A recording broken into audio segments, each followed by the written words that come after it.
नमस्कार, बहुत स्वागत आपका। मैं आपके साथ हूं अब्दुल नबी हसन और चिट चैट विद स्टार देखना शुरू कर चुके हैं आप। देखिए, कोरोना काल चल रहा था, लॉकडाउन चल रहा था और लॉकडाउन में चिट चैट विद स्टार आप लोगों से दूर रहा था। लेकिन अब लॉकडाउन हट चुका है, अनलॉक चल रहा है। कोरोना काल में आप लोग एहतियात ज़रूर बरतते रहिए, सोशल डिस्टेंसिंग का पालन करिए और गाइडलाइंस को ज़रूर फॉलो कीजिए।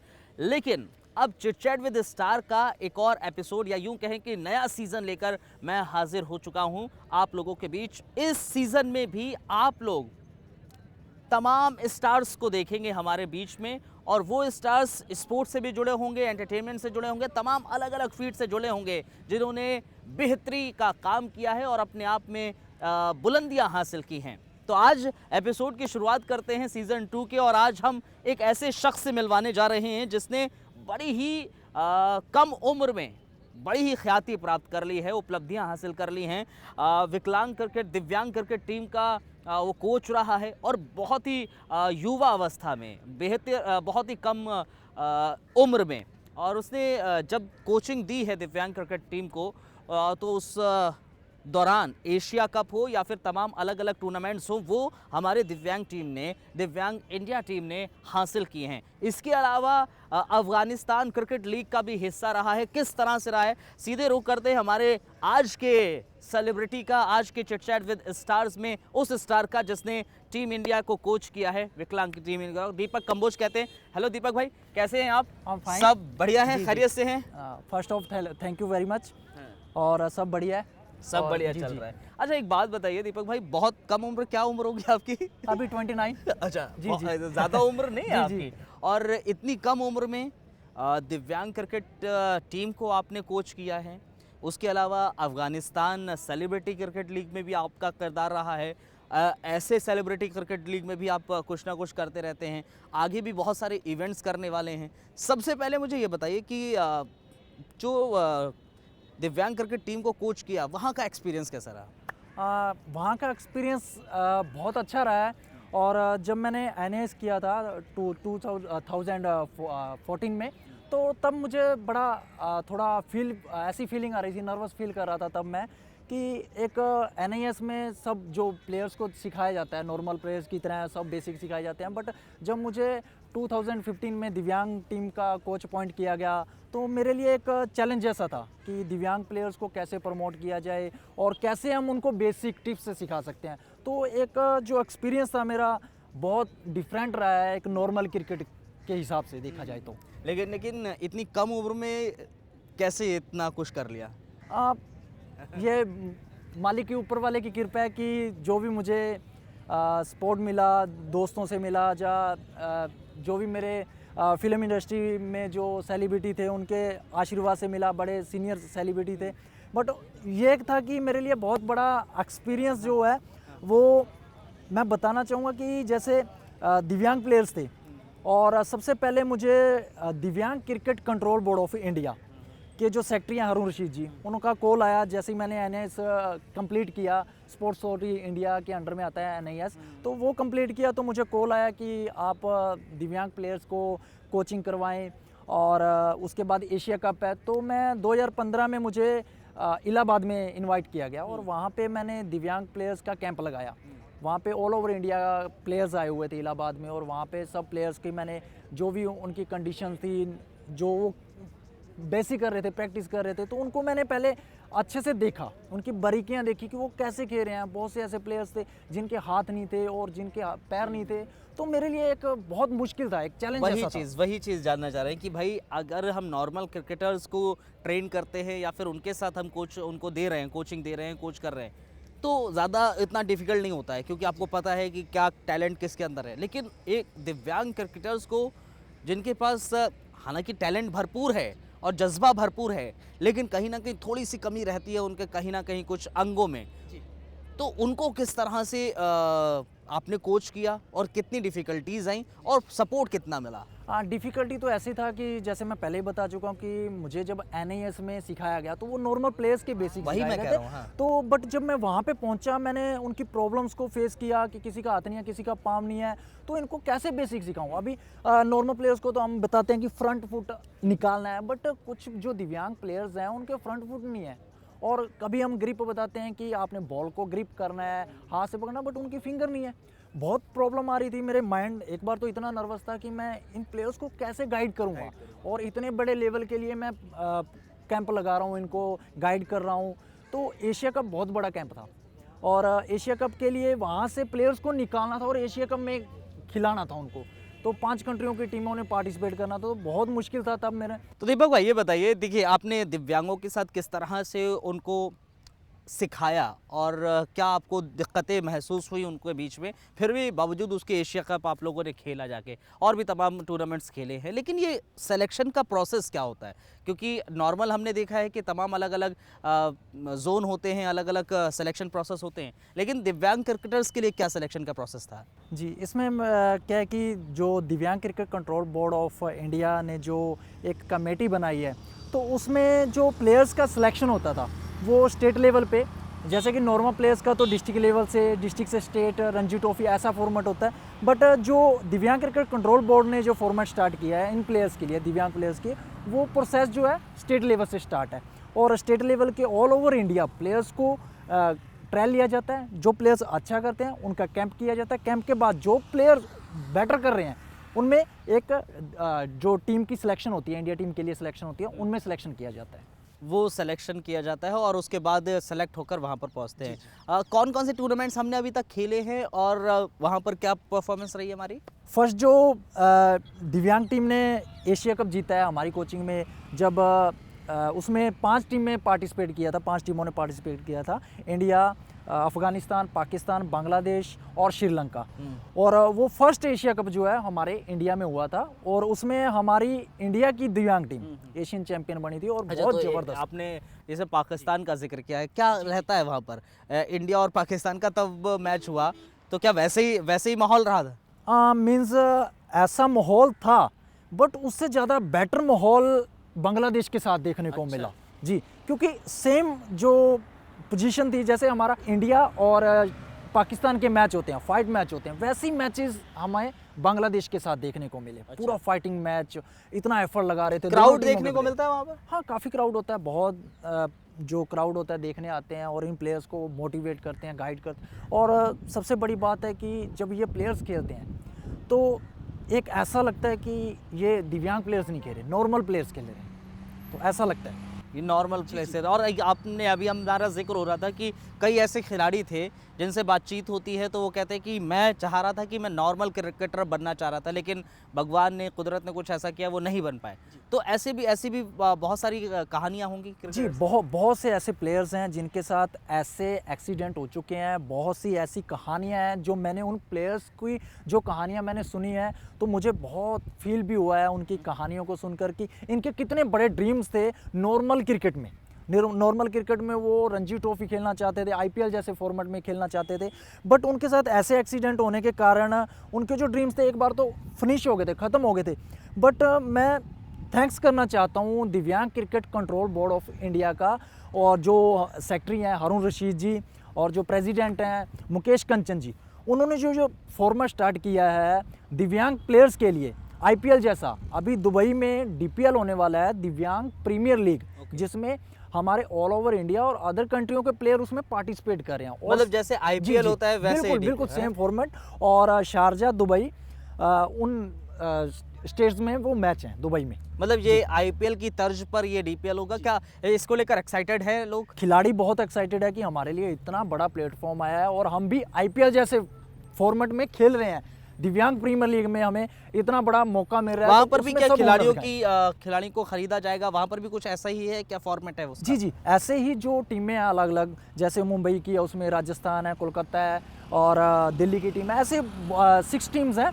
तो उन प्लेयर्स को अलग अलग, उनके जो ऑनर हैं उन्होंने उन टीम को लिया है, और उन प्लेयर्स को लिया है उस टीम में, और उनको आगे। देखिए आईपीएल का जो फॉर्मेट है, आईपीएल की वजह से तमाम खिलाड़ी बने हैं, क्या ऐसा ही वहाँ पर हमें देखने को मिलेगा कि दिव्यांग क्रिकेट लीग में जो होगा डीपीएल में, वहाँ पर, क्योंकि एक तरीके से शायद पहली बार ही होगा ये ऐसा? जी, फर्स्ट टाइम ये डीपीएल हो रहा है, और फर्स्ट टाइम ही दुबई में भी ये डीपीएल का ऑर्गेनाइज हो रहा है, और मे बी दिसंबर में ये शुरू हो रहा है।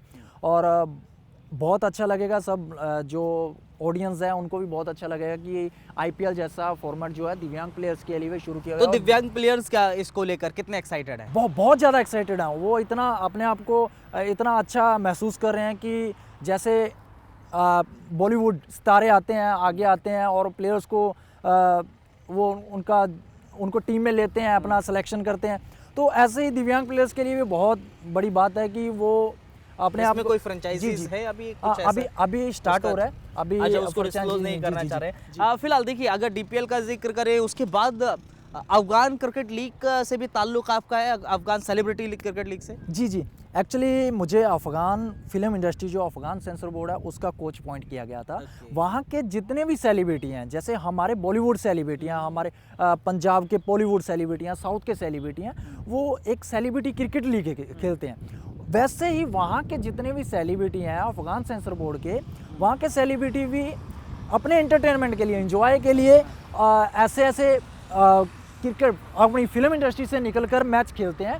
और वो ये चाहते हैं कि हमारा भी एक दोस्ताना मैच हो, फ्रेंडशिप मैच हो इंडिया में, और यहाँ के जो बॉलीवुड स्टार हैं उनके साथ ही हमारा मैच हो। तो उसके लिए बहुत प्लानिंग चल रही है हमारी, और बहुत जल्द वो इवेंट भी देखने को मिलेगा। और उसमें हमारे बॉलीवुड के सितारे, जितने भी बड़े सेलिब्रिटी हैं, हीरोइंस हैं, और अफ़गान की हीरोइंस और अफ़गान के सेलिब्रिटी जितने भी बड़े हैं, वो सब देखने को मिलेंगे। अच्छा, मतलब अफगान क्रिकेट सेलिब्रिटी क्रिकेट जो है उसके आप कोच अपॉइंट किए गए थे। ये कब की बात है? ये 2007 की बात है। और अफगान सेंसर बोर्ड ने मुझे कोच पॉइंट किया गया था। और फर्स्ट मीटिंग तो कुछ वहाँ पर कुछ टूर्नामेंट हुआ था जो आपके अंडर हुआ होगा, और कौन कौन से ऐसे खिलाड़ी थे? एक्चुअली क्या है कि वहाँ के जो सेलिब्रिटी हैं वो नॉर्मल क्रिकेट खेलते हैं, इतना बड़ा प्लेटफॉर्म अभी नहीं है उनके लिए स्टार्ट हुआ। जैसे हमारे यहाँ पे इंडिया में CCL होता है, सेलिब्रिटी क्रिकेट। क्या टैलेंट है अफगान के अंदर? कुछ पता है कि कैसा आपको देखने को? टैलेंट तो ऐसा ही कहेंगे कि वहाँ की जो फिल्म इंडस्ट्री है डेवलप हो रही है, आगे आ रही है। और वैसे ही वो जैसे वो बॉलीवुड को भी फॉलो कर रहे हैं, और बॉलीवुड में जो काम हो रहा है उन चीज़ों के साथ वो जुड़कर आगे बढ़ना चाहते हैं। अफगान के अलावा आप सेलिब्रिटी क्रिकेट लीग है उसको लेकर भी कुछ चल रहा था? जी एक्चुअली सेलिब्रिटी क्रिकेट लीग को अभी ऐसा स्टार्ट नहीं हुआ, बट बहुत जल्द हम ऑर्गेनाइज करना चाहेंगे। देववृक्ष फाउंडेशन के जो जो सेक्रेटरी हैं पलाश मालपानी जी, उनके साथ काफ़ी प्लान हो चुका है सेलिब्रिटियों के इवेंट को लेकर, और नॉर्मल प्लेयर्स के इवेंट को लेकर भी सेलिब्रिटियों के साथ, कि सेलिब्रिटियों के साथ नॉर्मल प्लेयर्स भी खेलें। तो ऐसा बहुत प्लान हो चुका है। और एक हमने देववृक्ष फाउंडेशन के द्वारा मुंबई में गोरेगांव स्पोर्ट्स क्लब में एक दिव्यांग प्लेयर्स को प्रमोट करने के लिए एक इवेंट ऑर्गेनाइज़ किया था, जिसमें सभी दिव्यांग प्लेयर्स, इंडिया के दिव्यांग प्लेयर्स आगे आए थे। और बहुत बड़े बड़े सेलिब्रिटी जैसे कि आदित्य पंचोली, अरमान कोहली, अरुण बख्शी जी, वरुण वडोला, दिलजान वाडिया जी, और काफ़ी बड़े बड़े सेलिब्रिटी इन्होंने उन दिव्यांग प्लेयर्स को प्रमोट करने के लिए आगे आए और उनको प्रमोट भी किया। और उनको हौसला भी मिला, बहुत से जो दिव्यांग प्लेयर्स हैं उनको बहुत अच्छा भी लगा कि हमें सेलिब्रिटी, बॉलीवुड सेलिब्रिटी है जो सपोर्ट कर रहे हैं। अच्छा, ये भी इवेंट हो रखा है, हो चुका है? ये 2017 में हो चुका है, गोरेगांव स्पोर्ट्स क्लब में। अच्छा, ये इसको दिव्यांग जो क्रिकेट है उसको प्रमोट करने के लिए बाकायदा इस इवेंट को ऑर्गेनाइज किया गया था। आपको लगता है कि इस समय के हमारा जो दिव्यांग क्रिकेट है वो उतना प्रमोट हुआ है, उतनी चीज़ें हुई हैं और लोगों तक पहुंचा है? जी देखा जाए तो अभी जो दिव्यांग क्रिकेट टीम है वो अभी बहुत डेवलप हो चुकी है। अभी पूरे इंडिया में इसके बारे में पता चला है कि जो दिव्यांग्स हैं वो भी क्रिकेट खेलते हैं। और ऐसे काफ़ी दिव्यांग प्लेयर्स थे जिनको यही नहीं पता था कि हमारी भी टीम्स होती हैं। हमें वो एक बार तो नर्वस हो चुके थे कि हमारा कुछ ऐसे एक्सीडेंट होने के कारण उनके जो ड्रीम्स थे वो फिनिश हो चुके थे। बट जो दिव्यांग cricket control board of India ने जो दिव्यांग प्लेयर्स के लिए फॉर्मेट जो प्लेटफॉर्म दिया है, बहुत अच्छा प्लेटफॉर्म दिया है। लेकिन ये प्लेटफॉर्म जो मेरा जो सवाल है, क्योंकि आज की तारीख में हम देखें तो बहुत सारे ऐसे लोग हैं जो शायद दिव्यांग क्रिकेट को नहीं जानते होंगे। हम और आप जैसे लोग जो क्रिकेट में इंटरेस्ट रखते हैं और वो ही जानते होंगे, तो उसको प्रमोट करने के लिए, लोगों तक पहुंचाने के लिए क्या किया जा रहा है? ये आपने बहुत अच्छा सवाल किया है कि दिव्यांग प्लेयर्स को प्रमोट करने के लिए क्या क्या किया जा रहा है। ये बताना चाहूँगा कि जैसे कि BCCI अगर 2000 की बात करें या 1997 की बात करें जी, वहाँ पे जो वर्ल्ड कप हुआ था कपिल देव जी के टाइम में, तो तब जो बीसीसीआई के द्वारा जो क्रिकेट चल रहा था इतना प्रमोट नहीं था। स्टार्ट था बहुत अच्छा था, बट तब क्या था, आईपीएल जैसे फॉर्मेट नहीं थे, 2020 फॉर्मेट नहीं थे, बट अभी वो फॉर्मेट निकल कर आगे आ रहे हैं। और अभी टी10 जो फॉर्मेट है वो भी आगे आ रहा है, प्लेयर्स को बहुत अच्छा लग रहा है, उनको इतने अच्छे अच्छे प्लेटफॉर्म मिल रहे हैं। और स्टेट की भी बहुत सी ऐसी लीग्स हो रही हैं, T20 लीग्स हो रही हैं। इंटरनेशनल लेवल पे देखें तो बहुत से फॉरेन जो आईसीसी है बड़े लेवल पे ऐसा कर रही हो, तो ऐसे ही दिव्यांग प्लेयर्स के लिए भी ऐसा फॉर्मेट निकल के आ रहा है। और ये बहुत जल्द इनकी प्रमोशन होएगी प्लेयर्स की, और दिव्यांग क्रिकेट पूरे वर्ल्ड में इतना फेमस हो जाएगा कि इनके लिए भी एक अलग से, जैसे ये बोर्ड चल रहा है, ये अपने आप में बहुत बड़ी बात है कि ये बोर्ड भी अपने पैरों पे खड़ा हो रहा है। तो दीपक भाई देखिए, अगर हम देखें किस तरह से प्रमोट करना है दिव्यांग क्रिकेट को, वो उसको लेकर काम किया जा रहा है। लेकिन अभी भी अगर हम देखें, दिव्यांग क्रिकेटर्स लोगों तक नहीं पहुँचे। और ख़ुद अगर हम देखें, नॉर्मल क्रिकेटर्स जो हैं, हम सबको जानते हैं, तमाम को जानते हैं, और पूरी तरीके से सेलिब्रिटीज़ हैं। लेकिन दिव्यांग क्रिकेटर अभी वैसे सेलिब्रिटीज़ नहीं है, हम और आप नहीं जानते। उसको लेकर बोर्ड क्या करेगा, और क्या बीसीसीआई भी इसको लेकर इन्वॉल्वमेंट दिखा रहा है या नहीं दिखा रहा है, किस तरह से इसको किया जाए? एक्चुअली क्या, जैसे कि हमारे जो दिव्यांग टीम के बोर्ड है, और उन्होंने जो डीपीएल का फॉर्मेट स्टार्ट किया है, प्लेटफॉर्म स्टार्ट किया है, इससे बहुत से प्लेयर्स जो है वो निकल कर आएंगे, सामने आएंगे और लोगों के बीच आएंगे, और उनको लगेगा कि ये प्लेयर्स भी नॉर्मल प्लेयर्स की तरह क्रिकेट खेलते हैं। जैसे कि आज विराट कोहली को वही मान सम्मान मिलता है, रोहित शर्मा जी को वही मान सम्मान मिलता है, वैसे ही दिव्यांग प्लेयर्स को भी मिलेगा जैसे ये डीपीएल शुरू हो रहा है। और जैसा कि देखा जाए कि आईपीएल जब स्टार्ट हुआ था तो इतना फेमस नहीं हुआ था फर्स्ट टाइम जब आईपीएल हुआ था, बट आज का आईपीएल और स्टार्टिंग आईपीएल देखा जाए तो मतलब आप ये कह रहे हैं कि डीपीएल जो शुरू हो रहा है वो दिव्यांग क्रिकेटर्स को एक तरीके से बदलाव की एक बयार देगा, एक शुरुआत है, और कहीं ना कहीं आने वाले समय में वो बेहतर होगा, ये आप कहना चाह रहे हैं। चलिए, ये दिव्यांग क्रिकेट की बात हुई। अब दीपक कंबोज की हम बात करते हैं। दीपक की शुरुआत कैसे हो गई? दीपक का अगर जिक्र करें, एकदम से इंटरेस्ट, क्योंकि मैंने जितना आपके बारे में पढ़ा है, जाना है, आप पहले खेलते थे, आपका बड़ा इंटरेस्ट था, फिर एकाएक आपने कोचिंग के लिए, क्या था वो पूरा आप ज़रा बताइए, बचपन से अब तक का क्या सफ़र रहा है? बचपन का सफ़र बड़ा इंजॉय वाला भी रहा है और डिफ़िकल्ट भी रहा है।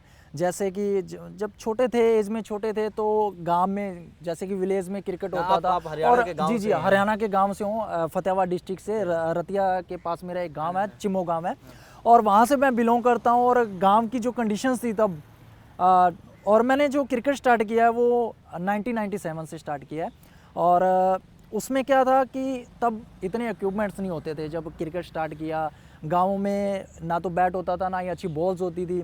तब एक बॉल आती थी, प्लास्टिक का बॉल होता था, अंडा बॉल होता था वाइट जैसा, उनके साथ हम प्रैक्टिस करते थे।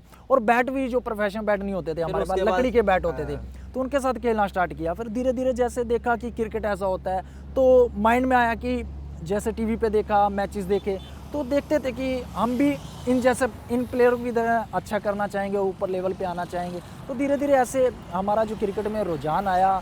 और बड़े भाई हैं हमारे, बहुत अच्छे क्रिकेटर हैं, संदीप कंबोज जी, और उनके अंडर में मैंने ट्रेनिंग भी लिया, उनसे मैंने बहुत कुछ सीखा और उन्होंने सिखाया मुझे। तो कोचिंग का एकदम से कब ख्याल आया कि एनआईएस करना चाहिए? जैसे कि मैं डिस्ट्रिक्ट लेवल पे खेला, इंटर स्टेट खेला मैं जैसे, और उसके बाद जो मेरे गुरु थे, कोच थे मेरे, उन्होंने मुझे गाइड किया कि दीपक ऐसे ऐसे आप क्रिकेट में बना रहना चाहते हो तो आप खेलने के साथ साथ एनआईएस कीजिए, मैं आपकी सपोर्ट करूँगा। उन्होंने मुझे हेल्प किया और उसके बारे में सब बताया कि एनआईएस कैसे होता है। तो एनआईएस के लेवल पे मैंने नेशनल कोच का कोर्स किया पटियाला में। और उसके बाद जैसे ही मैंने कोर्स कंप्लीट किया तो कुछ टाइम बाद दिव्यांग टीम के जो सेक्रेटरी हैं अरुण रशीद जी, उन्होंने अपनी दिव्यांग टीम का, इंडिया टीम का मुझे हेड कोच बनाया। अच्छा। जी जी, तो ऐसे मेरा कोचिंग का सफ़र वहाँ से शुरू हुआ। उसके बाद ये तब आप एनआईएस कर चुके थे? जी, तो मैं उससे पहले एनआईएस कर चुका था। जी जी उस वक्त जी। लेकिन उसके बाद आपने कोचिंग की, कोचिंग के बाद क्योंकि मैंने जब आपको खंगालना शुरू करा, आपके बारे में जान रहा था, तो मैंने देखा कई आपके वीडियोस भी देखने को मिले जहाँ पर आप मॉडलिंग भी करते नजर जी, आए, जी। वहाँ पर कैसे एकदम से मॉडलिंग के लिए कैसे चले गए? क्या ये माने कि अब मॉडलिंग का रुख अख्तियार कर रहे हैं, कोचिंग छोड़ रहे हैं, या फिर क्या था? ऐसा कुछ भी नहीं था कि मैं कोचिंग छोड़ा हूँ। कोचिंग मेरा प्रोफेशनल है, कोचिंग मैं कभी भी नहीं छोड़ सकता, क्योंकि इसी से मैं मॉडलिंग लाइन में आया हूँ। जो अच्छा, मॉडलिंग भी कर रहे हैं आप? मॉडलिंग भी कर रहा हूँ मैं, बट वो एक ऐसे लगा लो एंजॉय कर रहा हूँ उसमें, बट प्रोफेशनली है मेरा मॉडलिंग। तो क्या है कि बचपन में हमारे बहुत से ड्रीम्स होते हैं कि मैं ये करना चाहूँगा, वो करना चाहूँगा। जब छोटे थे तो हमारे दिमाग में क्रिकेट के साथ साथ जैसे कि अब जैसे हम क्रिकेट खेल रहे थे, तो एक मूवी का मैं नाम लेना चाहूँगा, लगान मूवी आई थी। तो वहाँ पे लगान मूवी को मैंने जब देखा, तो वहाँ पे मेरे दिमाग में ऐसा आया कि उसमें कितना स्ट्रगल दिखाया गया है। उसमें बहुत से दिव्यांग प्लेयर्स भी थे लगान मूवी में, आमिर खान जी की मूवी जो, और तभी एक सन्नी देओल जी की गदर मूवी भी आई थी। वो हमने जब मूवी देखा तो लगान मूवी में क्या था कि उसमें बहुत से दिव्यांग प्लेयरों को दिखाया गया। तो वहाँ से लगा कि जब दिव्यांग प्लेयर्स खेल सकते हैं तो हम क्यों नहीं खेल सकते। तो तब मेरा रुझान जब देखा कि जब वो प्लेयर्स खेल सकते हैं तो हम भी कर सकते हैं। तो फिर मैं आगे जैसे खेला और बढ़ता गया, मैं कुछ लीग्स वगैरह भी मैं खेला। बट जो मॉडलिंग का मेरा सफ़र है वो बचपन से ड्रीम था कि एक्टिंग लाइन में जाना है, एक्टिंग में भी मॉडलिंग जाना लाइन है में कि जाना हाँ। है, और जो भी मिलेगा, हाँ। सिंगिंग मिलेगा, सिंगिंग भी करना है। हम सिंगिंग भी कर सकते थे, हाँ। बट मॉडलिंग का जो एक मुझे हरियाणी सॉन्ग भी आया ना शायद? जी जी हरियाणा- अन्नदाता के हालात आए थे, जिसमें कि आज के किसान जो हैं। किसान है उनका जो हालात हो रहा है उसके बारे में वो उसका मैं मॉडलिंग किया मैंने। उसमें बहुत बढ़िया एक्ट भी, मुझे लोगों ने बहुत प्यार दिया उस सराहना एक्ट को। की, अच्छा। और रियल में वो लाइफ में किसानों के हो रहा है ऐसा, तो वो बहुत अच्छा लगा मुझे एक्ट करके उसका। और उसको बहुत लोगों ने उस सॉन्ग को बहुत प्यार दिया है कि ऐसा ऐसा किसानों के साथ लेकिन हो रहा है। ये क्या, कब ये सफ़र आगे ही बढ़ाते रहना ही है, या फिर दिव्यांगों के लिए अब क्या करना है? जी जी, दिव्यांगों के साथ तो जो मेरा प्रोफेशनल क्रिकेट है वो चल रहा है। मैं अभी जैसे मुझे दिव्यांग cricket control board of India ने एक बहुत बड़ी उपलब्धि दी है, वाइस प्रेसिडेंट का जो पद दिया है मुझे, उस पर मैं काम कर रहा हूँ अभी।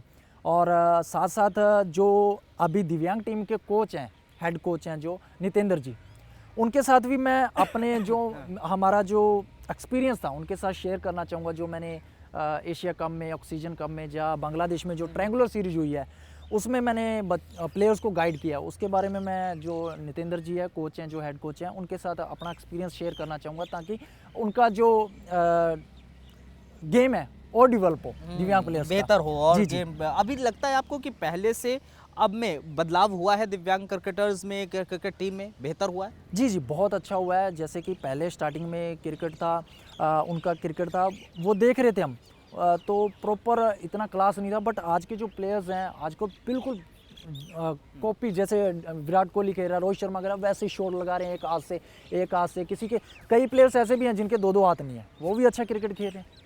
चलिए, हम उम्मीद यही करते हैं कि दिव्यांग क्रिकेट को और ज़्यादा बेहतरी की ओर ले जाएं और आपका करियर भी और ज़्यादा बेहतरी की ओर। बहुत बहुत शुक्रिया, जी, धन्यवाद thank you आपका very हमारे much। साथ जुड़ने के लिए और इस शो का हिस्सा बनने के लिए। Okay, sir, धन्यवाद। thank you। और आप लोगों का भी बहुत बहुत शुक्रिया। देखिए, कोविड काल के बाद हम चिट चैट विद स्टार लेकर आए हैं, और ऐसे ही हम चिट चैट विद स्टार में और भी स्टार्स को लेकर आएंगे जो अपनी फील्ड के जाहिर तौर पर स्टार होंगे, और आप लोगों के बीच वो क्या कुछ उनका एक्सपीरियंस रहा है वो शेयर करते नजर आएंगे इस कार्यक्रम के जरिए, इस शो के जरिए। फिलहाल मुझे इजाज़त दीजिए, अगले हफ्ते फिर हाजिर होंगे। नमस्कार।